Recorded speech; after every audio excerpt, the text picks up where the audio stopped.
दो चीजों को याद रखिए, गौदान और एकादशी। श्रीमद् वल्लभाचार्य जी ने मायावत का खंडन करा था जगन्नाथपुरी में, और श्रीमद् वल्लभाचार्य जी ने कहा था एकादशी मरने के बाद मत दो, एकादशी जीते जी दो। कहा था कि नहीं कहा था?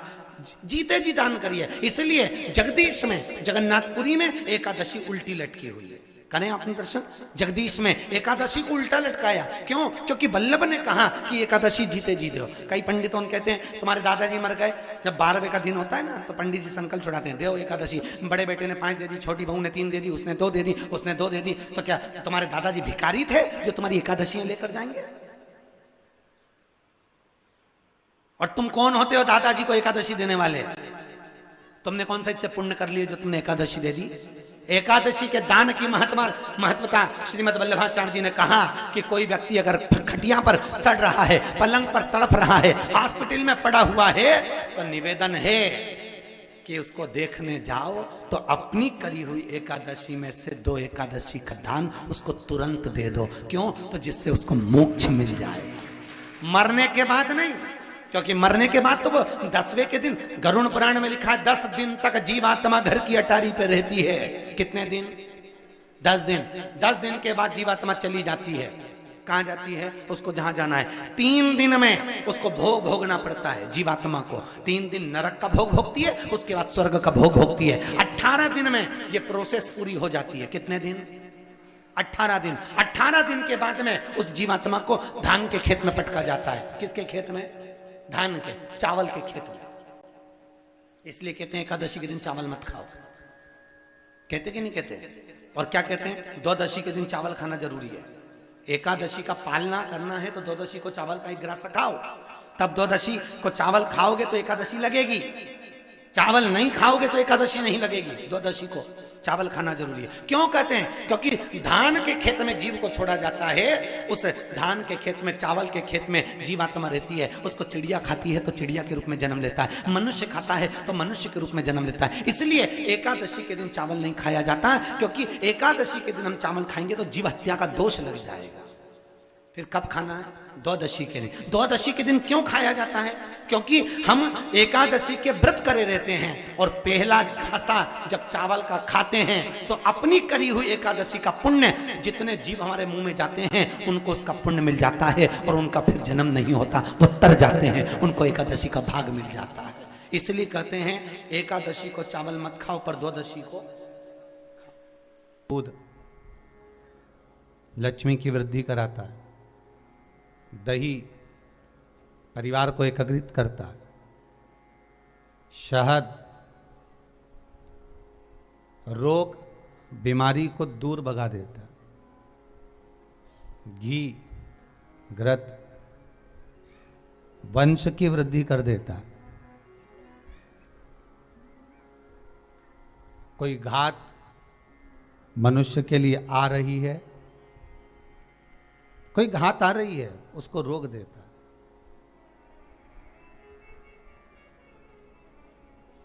शक्कर मिष्ठान महाराज, परिवार में अगर कहीं कोई क्लेश चल रहा है, कोई बहुत ज्यादा क्लेश चल रहा है, शक्कर उसको रोक देती है। शिव को समर्पित होने वाली एक एक वस्तु, शंकर को समर्पित होने वाला एक एक पदार्थ, शिव को समर्पित होने वाली एक एक चीज भगवान स्वतः स्वीकार कर कर जीवन का एक आनंद सुख दे। मारने के लिए आतुर हुए शंकर भगवान के सिर से एक पसीने की बूंद पृथ्वी पर गिर गई। गिरते से एक धधकता हुआ अंगारा, लाल धधकता हुआ अंगारा ग्रह एक पुत्र के रूप में जन्म ले लिया। पृथ्वी से हुआ, इसलिए मंगल कहला गया। धधकता हुआ।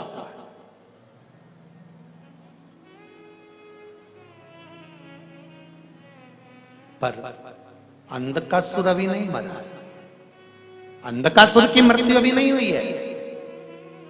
हर हर अंधकासुर की मृत्यु अभी नहीं हुई, धधकता हुए अंगारे के रूप में मंगल ग्रह प्रकट हो गए, जन्म ले लिए। पार्वती जी ने पूछा ये कौन है? शिव जी कहते हैं ये मेरे पुत्र के तुल्य है, क्योंकि मेरे शरीर के पसीने से उत्पन्न हुआ है, मेरे मस्तक के पसीने से पृथ्वी पर गिरने के कारण ये उत्पन्न हुआ है। इसका नाम मंगल होगा, ये ग्रह मंडल में रहेगा, देवताओं के रूप में पूजा जाएगा, पर मेरे क्रोध के कारण उत्पन्न हुआ है, इसलिए इसका ग्रह थोड़ा सा क्रूर होगा।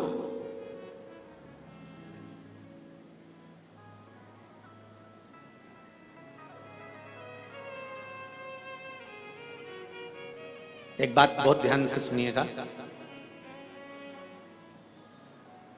विवाह, शादी, संतान प्राप्ति, विवाह के बाद में विवाद या किसी नए कार्य के लिए आगे बढ़ रहे हैं और उसमें अड़चन आ रही है, तो एक बार किसी ज्योतिषाचार्य के पास जाकर पूछना, वो बता देगा या तो मंगल या शनि कुछ ना कुछ, कोई ना कोई क्रूर ग्रह तकलीफ दे रहा होगा। ज्योतिषाचार्य के पास जाएंगे, वो कहेगा। जितने भी ग्रह हैं, चाहे राहु हो, केतु हो, मंगल हो, शनि हो, बुध हो, भौम हो, सूर्य हो, ये सारे जो ग्रह हैं ये शंकर भगवान के शिवलिंग के पास में विराजमान है, शिवलिंग के पास में विराजमान। कभी मौका मिल जाए, विवाह शादी में देरी हो रही हो, या कोई नया कार्य चालू कर रहे हो उसमें देरी हो रही हो, या कोई सर्विस के लिए, नौकरी के लिए जा रहे हो और वो कार्य नहीं हो रहा हो, तो एक धतूरा, केवल एक धतूरा, उस धतूरे को फोड़कर उसके अंदर का फल निकालकर उस फल को शिवलिंग पर चढ़ाकर एक लोटा जल शंकर भगवान को समर्पित कर कर आइए। दिन होना चाहिए मंगलवार। कौन सा दिन होना चाहिए? जम के बोलो जरा, मंगलवार। समर्पित करो। उसके बाद में आप विवाह के लिए अगर समर्पित करें हैं तो विवाह में देरी नहीं होगी। व्यवसाय और व्यापार के लिए या नौकरी के लिए समर्पित करें हैं तो उसमें देरी नहीं होगी। आपने पत्र में लिखा है, गुरुजी चरणों को कोटि कोटि प्रणाम। शिव महापुराण की कथा की महिमा।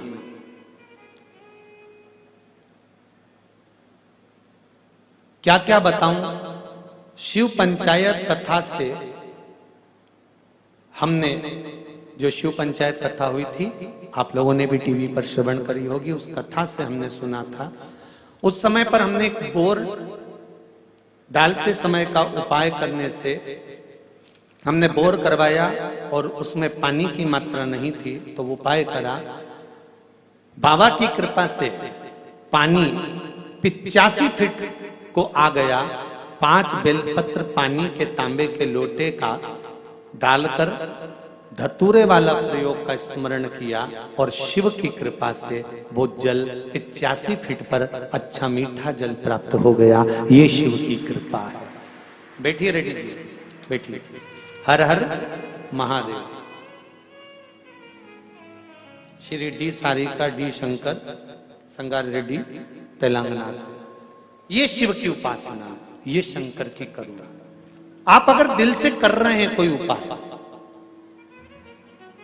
आप भगवान शंकर की आराधना अगर दिल से कर रहे हैं, भगवान शिव की आराधना आप हृदय से कर रहे हैं, तो ये निश्चित है कि शिव दिल से सुनेगा जरूर।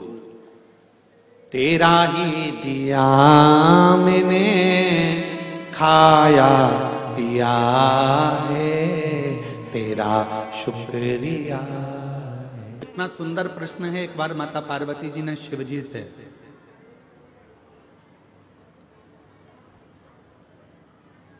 मां गंगा के घाट पर एक प्रश्न किया।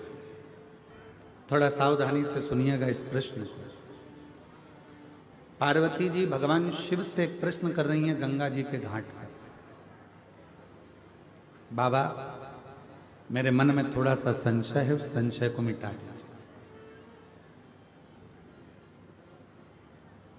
क्या संशय है? आपके हृदय में संशय कौन सा है? क्या संशय अड़ गया आपके हृदय में जो आपको बेचैनी हो रही है, चैन नहीं मिल रहा, शांति नहीं मिल रहा? क्या संशय? तो कहा बाबा मेरे मन में एक संशय है, अगर किसी भक्त को आपसे मिलना हो तो किस जगह पर जाकर वो मिल सकता है? कौन सी जगह ऐसी है जहां भक्त भगवान से मिल जाए, जहां भक्त भगवान से मिले? वो स्थान बताइए।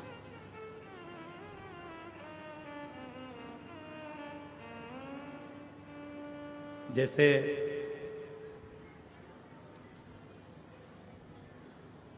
अपन कहते हैं ना कि अगर आपसे मिलना हो तो आपका पर्सनल नंबर कौन सा है?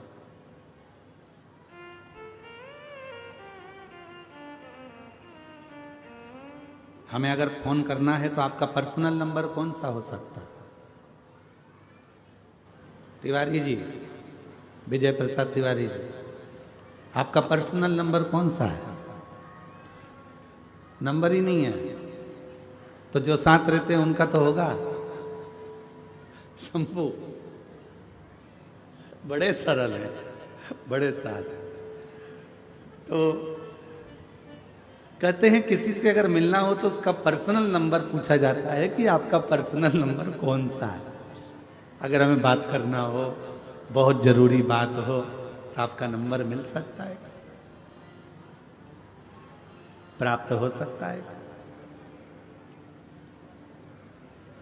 ये बॉटल बांटने वाले भैयाओं से मेरा एक निवेदन है कि पीछे जो लोग धूप में बैठे हैं, मेरी जीजियों, आप लोग तो पानी की बोतल साथ लाए हो ना, बोलो तो जम के।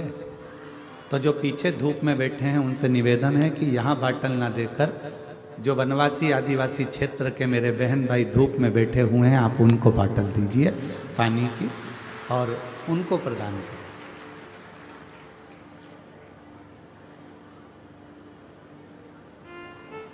शिव कृपा करे, भगवान शंकर की कथा करे। तो पार्वती जी ने शिव जी से पूछा कि कोई भक्त आपसे मिलना चाहता है और उसको मिलना है तो आप हमेशा किस जगह मिल सकते हैं, किस स्थान पर मिल सकते हैं? कोई पर्सनल नंबर आपका दीजिए जिससे हम बात कर सकें। तो क्या वो कौन सी जगह है, कौन सा स्थान है जहां शिव तुरंत मिल सकते? फिर पार्वती जी ने कहा कि आप कैलाश पर मिल सकते हो। तो भगवान शंकर ने कहा कैलाश पर मिल तो जाऊंगा, मना नहीं है मिलने के लिए, पर बात इतनी सी है, जिसके पास में पैसा होगा खर्चा कर कर, जिसका शरीर सही चल रहा होगा मेहनत कर कर, तो कैलाश तक पहुंच जाएगा। पर जो बेचारा गरीबड़ा है, साधारण है, उसके पास पैसा भी नहीं है, जाने आने का साधन भी नहीं है, वो कैलाश पर कैसे पहुंचे? वो कैलाश पर्वत तक कैसे पहुंचे? तो पार्वती जी ने कहा फिर आप क्या केदार पर मिल जाओगे? शिव जी ने कहा मैं केदारनाथ में भी मिल जाऊंगा, पर दिक्कत इतनी सी है कि वहां पर आने के लिए भी शरीर पूरा अच्छा चाहिए और थोड़ा सा धन चाहिए, तो वहां भी मैं मिल जाऊंगा। पर गरीब कैसे पहुंचे?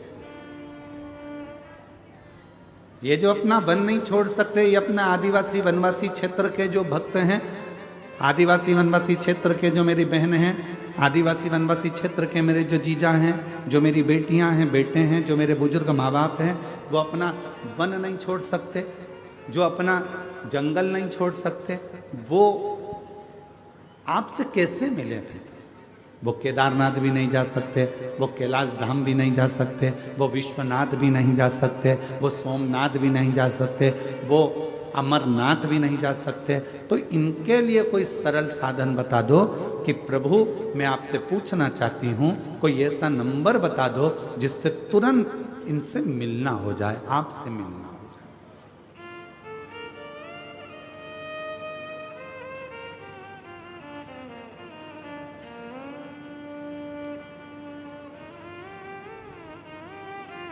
कोई ऐसा नंबर महाराज।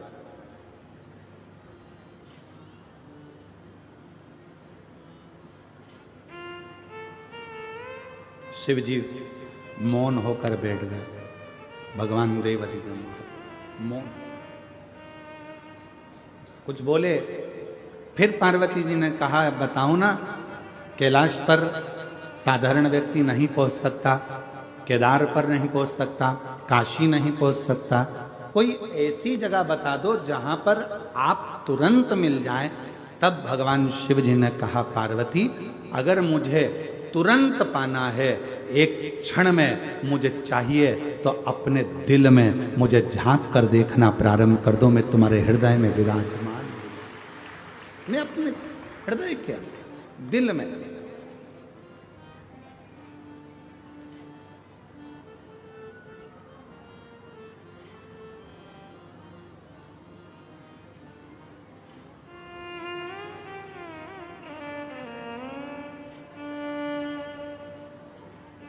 बस वही। और मुझे एक जरूरी काम भोला का, और मैंने ढूंढा देश तमाम भोला, कहाँ मिलेगा, कहाँ मिलेगा, कहाँ मिलेगा, कहाँ मिलेंगे, कहाँ मिलेंगे, कहाँ मिलेंगे, मुझे एक जरूरी काम भोला,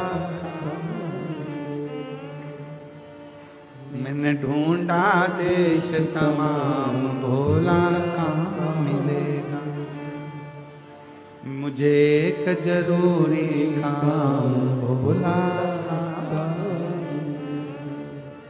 कहाँ मिलेगा, कहाँ मिलेगा, कहाँ मिलेगा, कहाँ मिलेगा, कहाँ मिलेगा, कहाँ मिलेगा, मैंने ढूंढा देश तमाम भोला, कहाँ मिलेगा, ओ मैंने ढूंढा देश तमाम भोला। शिव कह रहे हैं, कोई मुझे तीर्थ में ढूंढेगा, कोई मुझे स्थानों पर ढूंढेगा, कोई मुझे मंदिर में ढूंढेगा, कोई मुझे शिवालय में ढूंढेगा, जिसकी जहां मर्जी होगी कैलाश तक मुझे ढूंढने के लिए आएंगे। दुनिया के लोग सब जगह ढूंढते हैं, पर ईश्वर जो उसके अंदर बैठा हुआ है वो अंदर झांक कर नहीं देखता।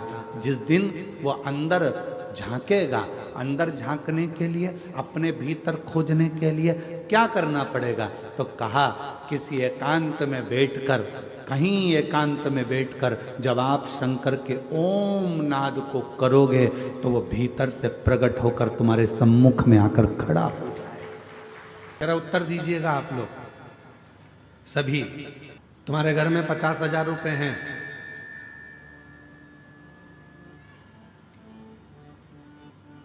कोई बीमार पड़ गया घर के अंदर, हॉस्पिटल लेकर चले गए, इलाज चालू हो गया, दवाइयां भी आने लगी, गोलियां भी आने लगी, हॉस्पिटल का खर्चा भी निकलने लगा, सब कुछ। अब डॉक्टर ने तुमसे कह दिया कि इसकी अंतिम सांसें चल रही है और इसके पास में अब समय नहीं है, और तुम डॉक्टर से कहो कि गुरु डॉक्टर साहब मेरे से 1 लाख रुपए ले लो, मेरे से 2 लाख रुपए ले लो, मेरे से 5 लाख रुपए ले लो, मेरे से 4 लाख रुपए ले लो, इसको ठीक कर दीजिए, इसको थोड़ा सही कर दीजिए, ऐसी कृपा कर दीजिए कि ये बिल्कुल ठीक हो जाए, ऐसा कुछ कर दो, मेरे से पैसे ले लो और इसको ठीक कर दो। भगवान भोलेनाथ कृपा करो, मेरे से 2 लाख रुपए ले लो, 5 लाख रुपए ले लो, परंतु इसको ठीक कर दो। अब उस जगह पर पैसा काम नहीं आएगा, उस जगह पर तुम्हारा धन काम नहीं आएगा। डॉक्टर कहेगा मेरा काम मैं कर रहा हूं, दवाइयां भी दे रहा हूं, इंजेक्शन भी लगा रहा हूं, बोतल भी चढ़ा रहा हूं, सारी तैयारी कर रहा हूं, पर यह पैसा अब यहां काम नहीं आ रहा। अब तो यहां क्या काम आएगा? तो शास्त्र कहता है धन कमाना सरल है, पैसा कमाना सरल है, किसी के यहां जाकर मेहनत करोगे 200-500 रुपए दे देगा। कोई दुकान पर काम करोगे 200-500 रुपए दे देगा।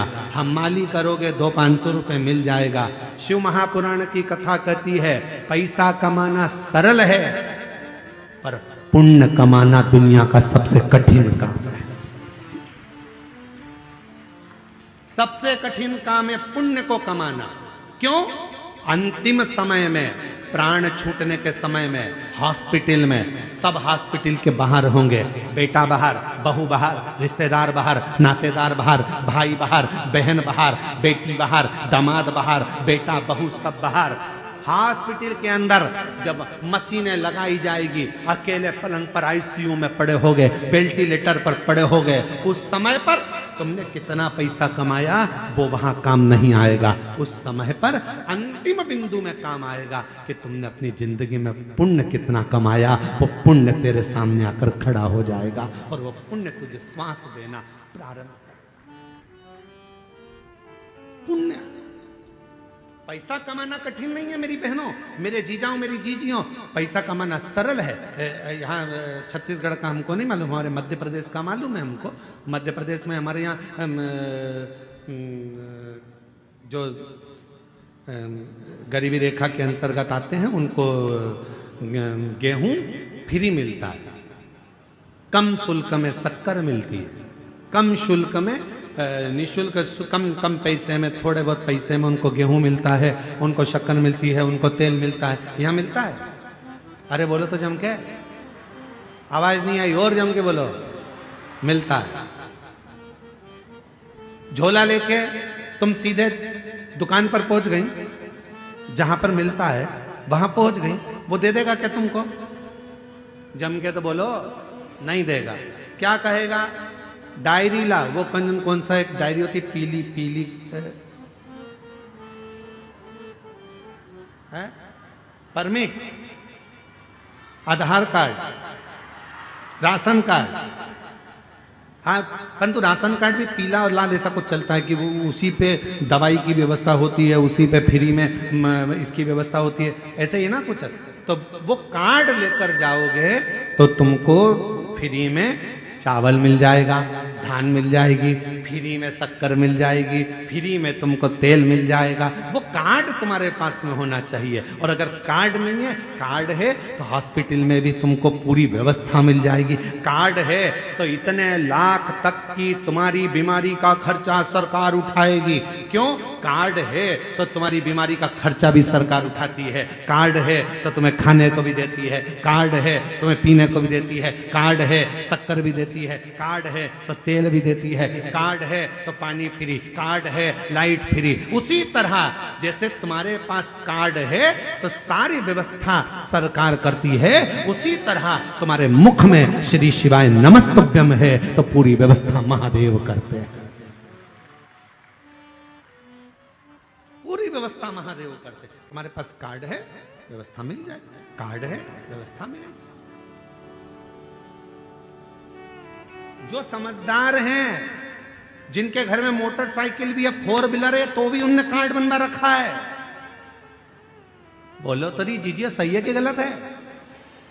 और जिसके यहां पर झोपड़ा है, कुछ खाने का भी नहीं है, वो आज तक फाइल लेके घूम रही है, सर मेरा कार्ड बना दो, सर मेरा कार्ड बना दो, सर मेरा कार्ड बना दो, सर मेरा कार्ड बना दो। उसके घर में कुछ नहीं है और वो कार्ड के लिए घूम रही है। और जिसके पास सब कुछ है, गाड़ियां हैं, बंगला है, दौलत है, धन है, और उसके घर के 4 कार्ड बने, इलाज फ्री, खाना फ्री, ये फ्री, वो फ्री, वो फ्री।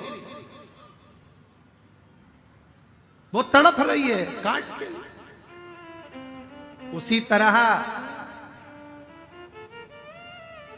धन कमाना सरल है, पैसा कमाना सरल है, पैसे को एकत्रित करना बहुत सरल है, पर पुण्य कमाना बहुत कठिन है। पुण्य कैसे कमाओगे? और पुण्य मतलब कार्ड। पुण्य कैसे कमाओगे? कार्ड कैसे बनाओगे? कार्ड बनाने के लिए याद रखना, आज के समय में अगर कार्ड बनवाना है तो तुम्हारी पहचान अच्छी होना चाहिए। पहचान है तो सील ठप्पे लग के कार्ड तैयार हो जाएगा। उसी तरह परमात्मा को अगर पाना है तो कुछ अगर बहुत बीमारी भी आ गई है और उससे अगर निपटना है, पैसा काम नहीं आएगा, पहचान काम आएगी। और पहचान शिव से बना लो तो वो पुण्य प्रबल कर देगा और सारे दुखों से दूर कर देगा, दुखों से।